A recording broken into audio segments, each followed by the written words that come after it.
Hello sir, welcome to social post. Hello Nihal garu. Yes. Sir, ఇప్పుడు market అనేది ఇప్పుడున్న సిట్యుయేషన్స్‌లో కొంచెం మూవ్‌మెంట్ అనేది, రికవరీ అనేది కొంచెం స్టార్ట్ అయింది. సో, మనం ప్రీవియస్‌గా మనం చూసుకున్నట్లయితే మార్కెట్ అనేది హ్యూజ్ డౌన్‌ఫాల్ చూసాం.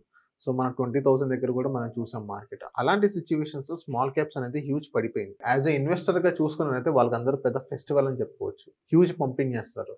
అండ్ ఇప్పుడు మళ్ళీ స్మాల్ క్యాప్ అనేది ఒక 2 డేస్ బ్యాక్ నిన్న నేను చూసిన ఒక 1, 2% అనేది రికవరీ అనేది స్టార్ట్ అయింది. సో, ఇప్పుడు స్మాల్ క్యాప్స్ మీద ఇన్వెస్ట్ చేయడం మంచిదంటారా? లేకపోతే ఎప్పుడో ఇన్వెస్ట్‌మెంట్ చేయాల్సింది ఇప్పుడు లేట్ అయిందనంటారా? వెరీ గుడ్ సబ్జెక్ట్ నిహాల్ గారు. నిహాల్ గారు ఫస్ట్ స్మాల్ క్యాప్ ఫండ్స్ అంటే మనం అర్థం చేసుకోవాల్సిందంటే స్మాల్ క్యాప్ అంటే చిన్న కంపెనీస్. చిన్న కంపెనీస్ ఎప్పుడు వాళ్ళు లిక్విడిటీ బేసిస్ మీద ఆధారపడతారు. బోరింగ్ అనేది జరుగుతుంటుంది. రైట్? సో, స్మాల్ క్యాప్స్ అంటే చిన్న కంపెనీలు వాళ్ళకి లిక్విడిటీ క్యాష్ అవసరం ఉంటుంది. అప్పులు చేస్తుంటారు.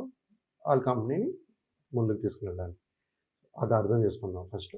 స్మాల్ క్యాప్ ఫండ్ అంటే అసలు ఏంటని. సార్ జనరల్‌గా మనం 2024లో చూసుకుంటే స్మాల్ క్యాప్స్ ర్యాలీడ్ టువర్డ్స్ బాగా ర్యాలీ అయ్యి మంచి రిటర్న్స్ అనేది జనరేట్ చేసింది 2024లో. దాని తర్వాత ఈ 1.5 ఇయర్ నుంచి చూసుకుంటే 2 ఇయర్స్ నుంచి చూసుకుంటే పర్ఫార్మ్ చేయట్లేదు. It's not giving a good returns.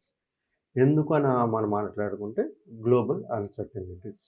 Global అన్సర్టెనిటీస్ ఎక్కడ స్టార్ట్ అయింది?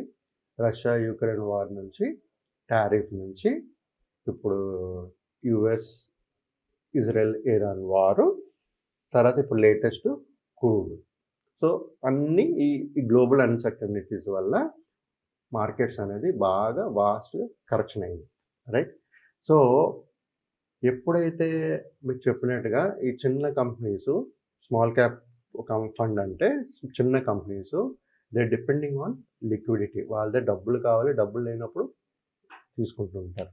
ఇలాంటి గ్లోబల్ అన్సర్టెనిటీస్ ఉండేటప్పుడు సార్ బట్ ఇంకోటి గుర్తించవలసింది ఏంటంటే ఇన్వెస్టర్స్ వాళ్ళు ఇన్వెస్ట్ చేస్తుంది short term, long term.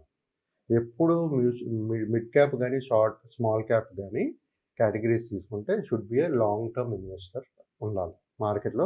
Minimum to minimum 5 years plus ఉంటే వాళ్ళు మిడ్ స్మాల్ క్యాప్ కేటగిరీస్లో వెళ్ళొచ్చు.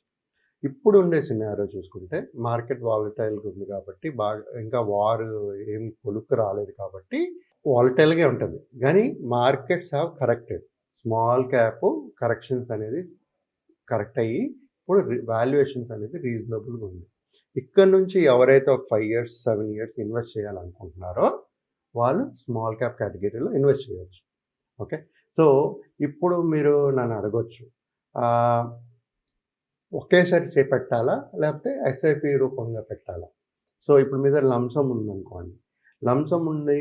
ఇప్పుడు మీకు సిట్యుయేషన్ మీరు చెప్పండి నిహాల్ గారు. ఇప్పుడు ఉండే సిట్యుయేషన్ యుఎస్, ఇరాన్, ఇజ్రాయెల్ వారు ఏమయ్యే ఛాన్సెస్ కనబడుతున్నాయి మీకు?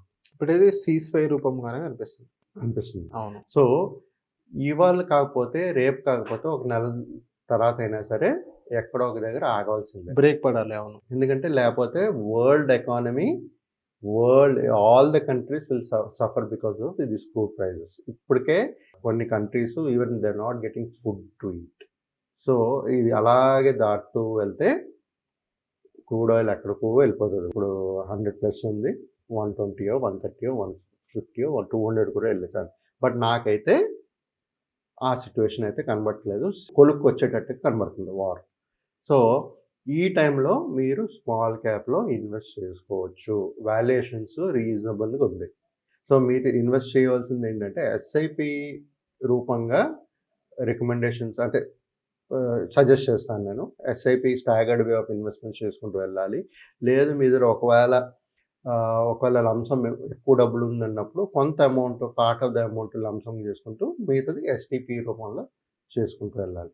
సో, ఎప్పుడైతే మనకి ఇమ్మీడియేట్‌గా ఎందుకంటే రేపు మనం ఇమ్మీడియేట్‌గా ఈ వారు అంతమైపోవచ్చు. సో, ఆ ర్యాలీ వచ్చేటప్పుడు మళ్ళీ మనం కవర్ చేయలేం. సో, ఎవరైతే ఒకవేళ రిస్క్ తీసుకొని నేను లంసమ్‌గా మొత్తం పెట్టేస్తానన్నా కూడా నాకు 10 సంవత్సరాలు, 15 సంవత్సరాలు నేను నాకు అవసరం లేదంటే లంసమ్ పెట్టేయొచ్చు. అప్స్ అండ్ డౌన్స్ ఉంటుంది. Negative maybe 1 month, 1.5 month negative returns కూడా చూస్తారు. But still you will make a good profit at a longer period. So ఈ విధంగా మనం ఇన్వెస్ట్ చేసుకుంటూ ఒక స్మాల్ క్యాప్లో ఒకరు ఇన్వెస్ట్ చేసుకోవచ్చు. ఓకే. సో ఇది చూసుకుంటే సార్ ఇంకోటి ఏంటంటే సార్, స్మాల్ క్యాప్ అనేది ఎప్పుడు ఒకేసారి తీసుకోకుండా కొంచెం కొంచెం అక్యుములేట్ చేయడం అనేది గుడ్ స్ట్రాటజీ. అంటే ఇప్పుడు స్మాల్ క్యాప్స్ పడినప్పుడు ఒకేసారి ఎస్ఐపిలో వెళ్ళక ముందు సో మన దగ్గర ఒక మంచి కార్పస్ ఉంది. ఆ లంసమ్ అమౌంట్ అనేది ఎస్ఐపిలో పెట్టినట్టు ఎక్కువ యూనిట్స్ అకామిడేట్ అవుతుంది కదా when compare to SIP. Obviously ప్రతి ఒక్కరికి ఉండేది క్వశ్చన్ ఏంటంటే మార్కెట్ని టైమింగ్ చేద్దాం అనుకుంటారు, right? We cannot do that.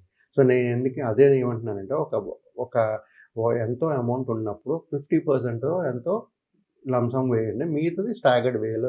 మీకు ఇంకా ముందు కరెక్షన్స్ అయ్యే ఛాన్సెస్ కనబడుతుంటే ఆ స్టాగర్డ్ వే ఆఫ్ ఇన్వెస్ట్మెంట్స్. లేదు మీకు నాకు 20 years వరకు నేను ఉంటాను, ఓకే, నాకు అప్స్ అండ్ డౌన్ అయినా పర్వాలేదు అనుకుంటే మాత్రం లంసమ్ పెట్టండి. This is the time, valuations are reasonable, invest. Okay. Okay, very simple. ఇప్పుడు ఎవరైతే ఒక 7 to 10 years ఆరిజిన్ ఉందో, టైం ఉందో, వాళ్ళు ఈ స్మాల్ క్యాప్ ఫండ్లో ఇన్వెస్ట్మెంట్స్ అనేది చేయొచ్చు. నేను చెప్పినట్టుగా లంసము కొంతపాటు ఎస్ఐపి, మిగతా ఎస్ఐపి కానీ లేకపోతే స్టాగర్డ్ వెబ్ ఎస్టీపీ కానీ డెట్ ఫండ్లో పెట్టుకుని ఇన్వెస్ట్మెంట్ అనేది స్ట్రాటజీ. ఇంకోటి ఏంటంటే సార్, మీ మొత్తం అమౌంట్ ఎప్పుడు ఒకే బాస్కెట్లో పెట్టుకోవాలి. Do not put eggs and all one basket అంటారు కదా, అలాగా మీ మొత్తం ఇన్వెస్ట్మెంట్ని మొత్తం స్మాల్ క్యాప్ ఫండ్స్లో పెట్టకండి. అంటే హైలీ రిస్క్ చేసుకునే వాళ్ళు నాకు ఆ మనీ 50% తగ్గినా పర్లేదు అని హైలీ రిస్క్ తీసుకున్న వాళ్ళు మొత్తం స్మాల్ క్యాప్స్లో పెట్టచ్చు అంటారా? నిహాల్ గారు, ప్రతి ఒక్కరూ నేను రిస్క్ తీసుకుంటానని చెప్తారు. ఓకే, ఎప్పుడైతే మార్కెట్ 40% ఫాల్ కనబడుతుందో, 50% ఫాల్ కనబడుతుందో ప్యానిక్ అయిపోతారు. మీకు కాల్స్ వస్తాయి, ప్యానిక్ అయిపోతారు. నాకు కాల్స్ వస్తుందో అంటే లేదో మామూలుగా ప్యానిక్ అయిపోతారు. అవును. Emotions will play. ఓకే, అప్పుడు దే డూ మిస్టేక్స్, తీసేయడాలు, ఆపేయడాలు చేస్తుంటారు. సో ప్రతి ఒక్కరికి నేను చెప్పేది ఏంటంటే, ఒక diversified portfolio 10 to 20% of your investment should go to small cap.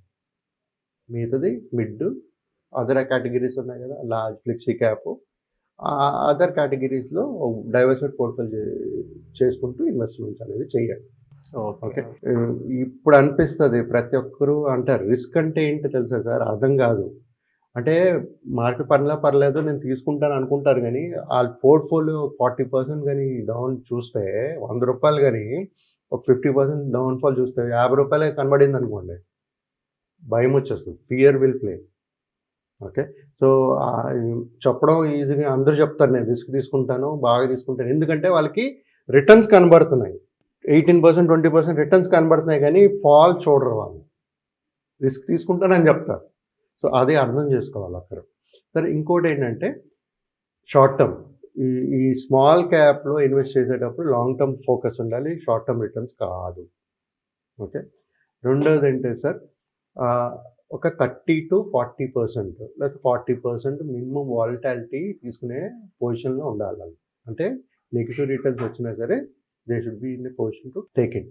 Okay, ఆ వాలటాలిటీ తర్వాత స్మాల్ క్యాప్ మీద హెవీ ఫోకస్ కాకుండా అదర్ ఈక్విటీ స్కీమ్స్, డెట్ కేటగిరీలో కూడా కొంత పార్ట్ ఆఫ్ ద పోర్ట్ఫోలియో పెట్టుకునేటప్పుడు ఏమవుతుందంటే, మన దగ్గర ఒకవేళ ముందు ఫండ్స్ లేదు అన్నప్పుడు ఆ డెట్ కేటగిరీ నుంచి దీన్ని కాస్ట్ యావరేజింగ్ చేయడానికి ఉపయోగపడుతుంది. సో ఈ విధంగా స్మాల్ క్యాప్ ఇప్పుడు ప్రెజెంట్ సినారియోలో చూసుకుంటే వాల్యుయేషన్స్ రీజనబుల్గా ఉంది. లాంగ్ టర్మ్ స్ట్రాటజీ అయితే ఇన్వెస్ట్మెంట్స్ అనేది చేసుకోవచ్చు అండి. Okay. So thank you sir, నా సోషల్ పోస్ట్ వచ్చినందుకు. థ్యాంక్ యూ నిహాల్ గారు.